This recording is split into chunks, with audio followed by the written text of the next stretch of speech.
Good evening everyone, welcome to all on Narayan Institute. Different, जैसा कि आप सभी जानते हैं हम लोग पढ़ रहे हैं प्रोज को, ठीक है। और फर्स्ट चैप्टर सेकंड चैप्टर को हम लोग पढ़ चुके थे।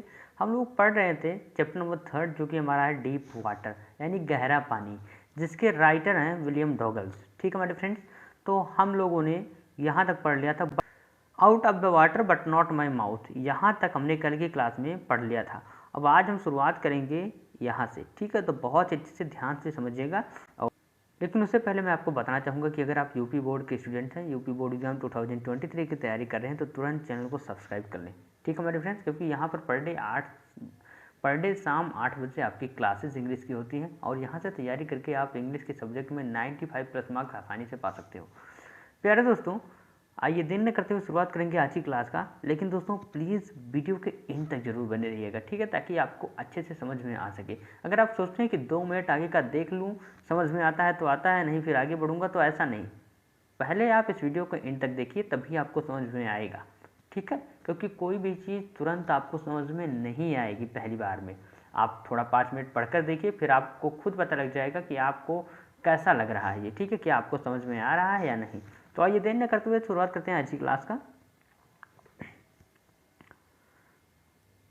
आई flailed at the surface of the water, swallowed and choked. I flailed at the surface of water, मैं पानी के सतह पर हाथ पैर मारता रहा, ठीक। तो फ्लेल्ड मतलब क्या होता है, हाथ पैर मारना। swallowed मतलब पानी निकला, एंड और चोक्ड यानी गला रूठ गया। I try to bring my leg up, मैंने अपने पैर को ऊपर उठाने की कोशिश की, but they hung as dead weight, लेकिन वो निर्जीव भार की तरह लटके रहे। पैरालाइज्ड यानी संज्ञा शून्य हो गए, एंड रिजिड और जड़वत हो गए, ठीक है, यानी जम गए। A great force was pulling me, a great force यानी एक बहुत भारी शक्ति, एक बहुत बड़ी शक्ति, वॉज पुलिंग मी यानी मुझे खींच रही थी, अंडर यानी नीचे। आई स्क्रीम्ड, स्क्रीम्ड माने होता है चीखना।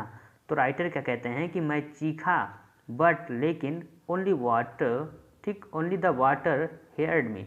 हेयर्ड माने क्या होता है, सुनना। मैं चीखा लेकिन केवल पानी ने मुझे सुना।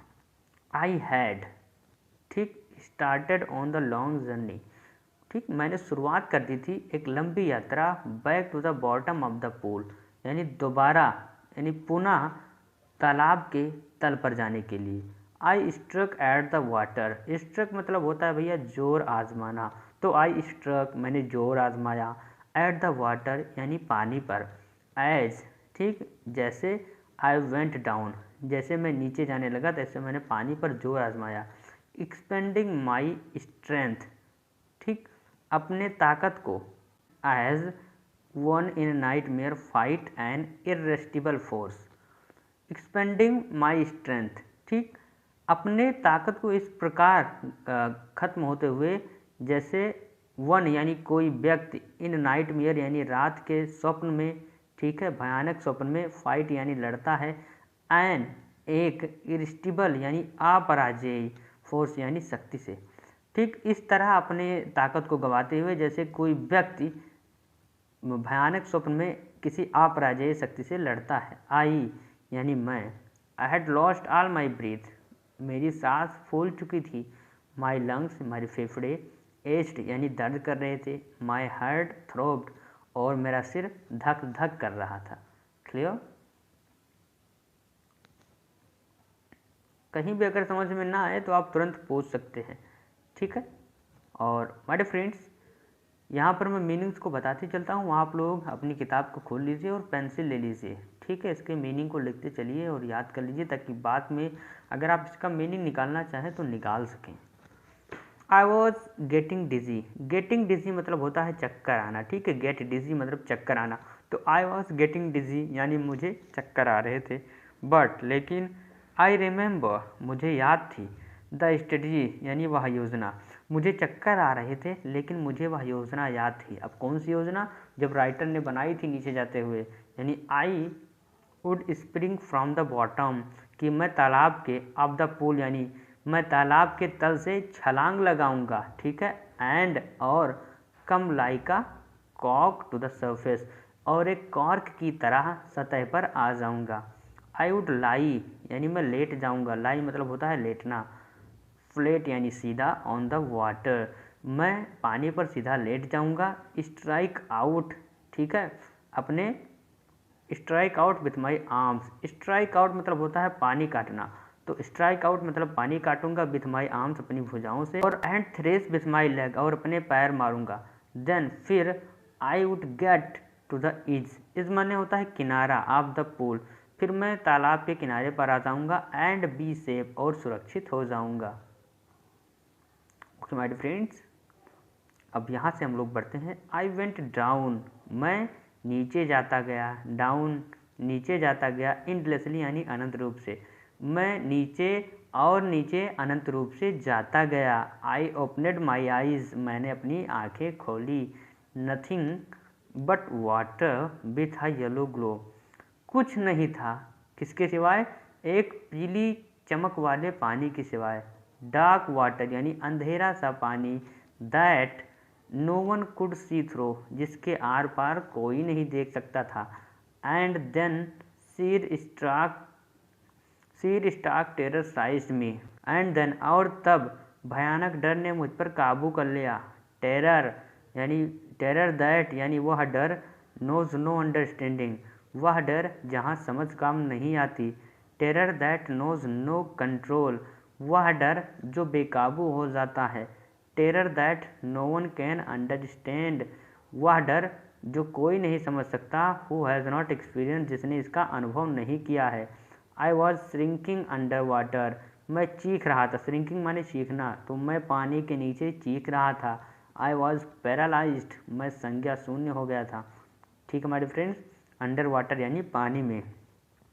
स्टिफ यानी कठोर हो गया था, रिजिड और जम गया था, विथ फेयर यानी डर से, even the screams in my throat, यहाँ तक कि द स्क्रीम्स यानी चीखें, इन माई थ्रोट मेरे गले में, वर फ्रोजन, यहाँ तक कि चीखें भी मेरी गले में जम गई थी, ओनली माई हार्ट, केवल मेरा हृदय, and the pounding in my head, और मेरे सिर की धड़कन, सैड यानी कह रही थी, दैट कि आई वॉज स्टिल अलाइव, कि मैं अब भी जिंदा हूँ। ओके माय फ्रेंड्स,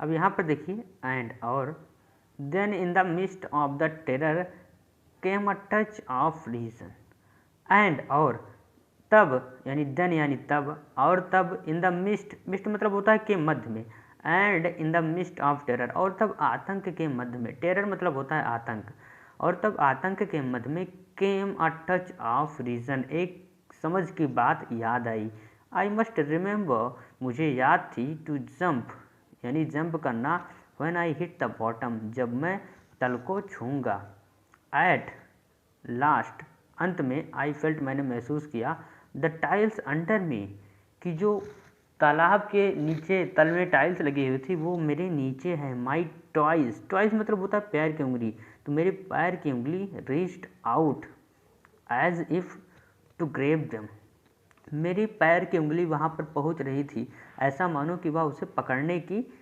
कोशिश कर रही थी। आई jumped with everything I had, I jumped मैंने छलांग लगाई, विथ एवरीथिंग आई हैड, जितनी भी ताकत मेरे अंदर थी उनको इकट्ठा करके मैंने छलांग लगाई, ठीक है माय फ्रेंड्स। जब राइटर तल पर पहुँचते हैं, ठीक है, तीसरी बार, तब वे अपनी पूरी ताकत को इकट्ठा करके छलांग लगाते हैं, बट लेकिन the jump made no difference, लेकिन छलांग लगाने का कोई अंतर नहीं आया, the water was still around me, पानी अब भी मेरे चारों तरफ घेरे हुए था, I looked for rope, I looked मैंने तलाश किया, लुक्ड मतलब लुक्ड फॉर मतलब होता है तलाश करना, तो आई लुक्ड फॉर रोप्स मैंने रस्सी की तलाश की, लैडर्स यानी सीढ़ियों की तलाश की, वाटर विंग्स और जलपरों की तलाश की, तो मैंने रस्सी, सीढ़ियों और जलपरों की तलाश की, नथिंग बट वाटर, लेकिन पानी के सिवाय कुछ न था, a mass of yellow water held me, mass मतलब होता है बड़ी मात्रा में, तो a mass of yellow water, ठीक है, पीले पानी की बड़ी मात्रा ने, हेल्ड मी मुझे घेर रखा था, Starc terror took an even deeper hold on me, Starc terror took an even deeper, डर ने मुझे कस के पकड़ रखा था, like a great charge of electricity, ऐसा जैसे कोई बड़ा विद्युत का यानी बिजली का आवेश हो। आई सुक एंड ट्रेबल्ड, मैं हिल और काँप रहा था। सुक माने हिलना, ट्रेबल्ड माने काँपना, ठीक है, विथ फ्राइट, मैं डर से काँप और हिल रहा था। माई आर्म्स यानी भुजाएँ, वुडंट मूव यानी नहीं हिल पा रही थी। माई लेग्स वुडंट मूव, मेरे पैर भी नहीं पा रहे थे। आई ट्राइड, मैंने कोशिश की। टू कॉल फॉर हेल्प, मैंने कोशिश की मदद के लिए, बुलाने के लिए। टू कॉल फॉर मदर यानी माँ को आवाज़ देनी चाहिए। नथिंग हैपेंड, लेकिन कुछ नहीं हुआ।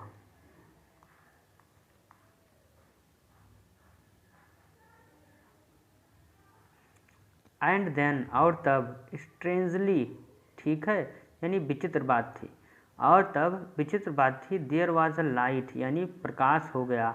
आई was coming out of awful yellow water, I was coming out मतलब मैं बाहर आ रहा था, of awful yellow water, awful मतलब डरावने पीले पानी से।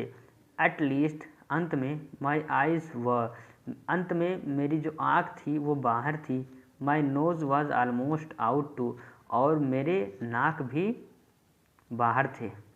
देन, तब, I started down a third time, फिर मैं तीसरी बार नीचे जाने लगा। I sucked for air and got water, I sucked मैंने खींचनी चाहिए, फॉर एयर यानी मैंने हवा खींचनी चाहिए, एंड गॉट वाटर और पानी निकल गया। द येलो विस लाइट वॉज गोइंग आउट, ठीक है, येलो विस लाइट यानी पीला प्रकाश बुझ गया था। देन ऑल एफर्ट सीज, फिर सारे प्रयास थम गए। आई रिलैक्स्ड, मैं निश्चिंत हो गया। Even my legs felt limp, यहाँ तक कि मेरे पैर थके हुए महसूस कर रहे थे। And a blackness Swift over my brain, और एक अंधेरा सा मेरे दिमाग पर छा गया। इट वाइप्ड आउट, इसने मिटा दिए, फेयर यानी डर को। इट वाइप्ड आउट टेरर, इसने आतंक को भी मिटा दिया। There was no more panic, अब कोई चिंता की बात ना थी। It was quiet and peaceful, ठीक, यह निशब्द और शांत था। नथिंग टू बी अफ्रेड, डरने वाली कोई बात ना थी। दिस इज़ नाइस, यह अच्छा था। टू बी ड्राउजी, उनीदा होना। टू गो टू स्लीप यानी सो जाना। No need to jump, jump करने की कोई आवश्यकता ना थी।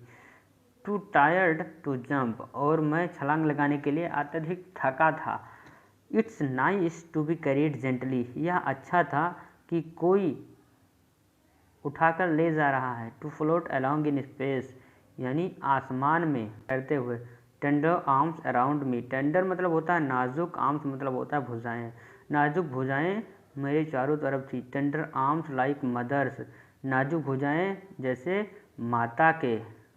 माता जी के। नाउ, अब, आई मस्ट गो स्लीप, अब मुझे सो जाना चाहिए। आई क्रॉस टू ओबिलियन, मैं बेहोशी के संसार में पहुंच गया। And the curtain of life, curtain मतलब होता है पर्दा, तो कर्टन ऑफ लाइफ मतलब जीवन का पर्दा, फेल मतलब गिर गया। एंड, और the curtain of life fail, और जीवन का पर्दा गिर गया। तो माय डियर फ्रेंड्स, आज की क्लास में हम लोगों ने यहाँ तक सीखा, और बचे हुए जो हमारे पैराग्राफ्स हैं वो कल की क्लास में हम लोग बहुत अच्छे से सीखेंगे। तो उम्मीद करता हूँ आज की क्लास बहुत ही अच्छी लगी होगी। कोई भी डाउट, कोई भी कन्फ्यूज़न नहीं बचा होगा। दोस्तों, अगर कोई डाउट है, कोई कन्फ्यूज़न है तो आप कमेंट में लिख सकते हैं, या कोई आपको असुविधा हुई हो, कोई पैराग्राफ ना समझ में हो, तब भी आप कमेंट कर सकते हैं, ठीक है। या मैं तेज़ पढ़ाता हूँ तो भी आप कमेंट कर सकते हैं कि हाँ सर आप तेज़ पढ़ा रहे हैं, मुझे समझ में नहीं आ रहा है। कोई भी असुविधा हो आप कमेंट करके हमें बता सकते हैं, ठीक है। और इसके बाद की क्लास में हम लोग बचे हुए पैराग्राफ्स को पढ़ेंगे, फिर हम लोग अपने शॉर्ट और लॉन्ग आंसर्स के सॉल्यूशन को देखेंगे बहुत ही अच्छे से हिंदी एक्सप्लेनेशन के साथ। तो दोस्तों, उम्मीद करता हूँ आप लोगों की तैयारी बहुत ही अच्छे से हो रही होगी। अगर आप यूपी बोर्ड के स्टूडेंट हैं तो तुरंत चैनल को सब्सक्राइब कर लीजिए भैया, ठीक। और यहाँ से तैयारी करके आप इंग्लिश के सब्जेक्ट में 95+ ला सकते हैं, ये मेरा वादा है, ठीक है। हम लोग अपने ग्रामर के पोर्शन को पढ़ चुके हैं और अभी लिटरेचर के पोर्शन को पढ़ रहे हैं, जिसमें हम लोग प्रोज के 3rd चैप्टर को पढ़ रहे हैं। इसके बाद हम पोइट्री फिर सप्लीमेंट्री को स्टार्ट करेंगे। तो उम्मीद करता हूँ दोस्तों आपको वीडियो पसंद आया है, तो इसीलिए तो दोस्तों उम्मीद करता हूँ कि आपको वीडियो पसंद आया होगा, और अगर वीडियो पसंद आया तो तुरंत इस वीडियो को लाइक कर दीजिए, ठीक है मेरे फ्रेंड्स। और अगर वीडियो सच में पसंद आया हो तो एक दिन के लिए इस वीडियो को अपने स्टेटस पर जरूर रखें। डियर फ्रेंड्स, मिलते हैं कल शाम 8 बजे। जैसे कि आप लोग जानते हैं हम लोग की क्लासेस टाइमिंग का पर डे इवनिंग 8 PM, तो मिलेंगे कल शाम 8 बजे। Till then, keep learning, keep watching, keep improving yourself. See you tomorrow. Good night to all of you, my dear friends.